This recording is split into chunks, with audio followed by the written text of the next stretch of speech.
Okay, so the next chord we'll be learning in this beginner guitar mini course is the E minor chord. So this is a really easy chord to learn. Let's do a close-up and let's learn this guitar chord really quickly. So this is the E minor chord. How to put your fingers to play this chord is really easy. You only need 2 fingers. So you got your first finger, 5th string, 2nd fret. You get your second finger, 4th string, 2nd fret. So that's all you need to do.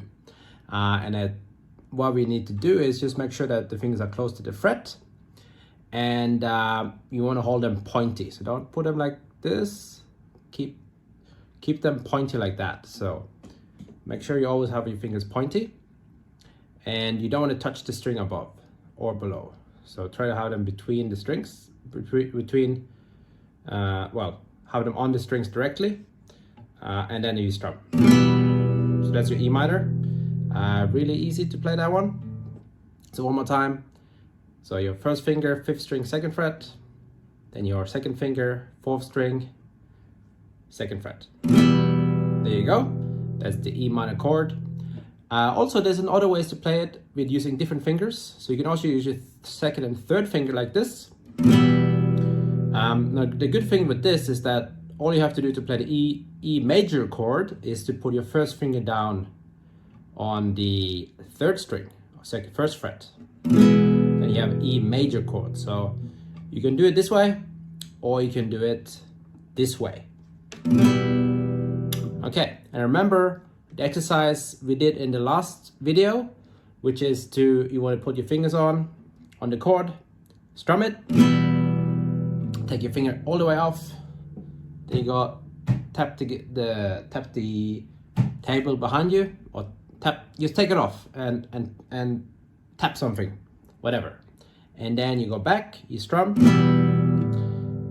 tap, you go back and strum. So this will give you muscle memory. So you don't want to just hold the chord the whole time and then strum, because then what you do most of the time is just practice your strumming, not actually learning the chord. And you're not getting better at muscle memory. You're not getting better at finding that chord quickly. So tap, go back and strum. So do that. Remember to do this 50 times every day until you get good at this chord. That's the best and fastest way to learn this chord. So it's all about repetition here. And yeah, the best and fastest way is to do this exercise. You don't have to strum every time. If you want, you can just do it this way.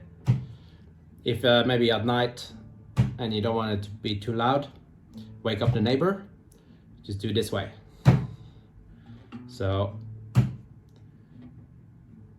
do that.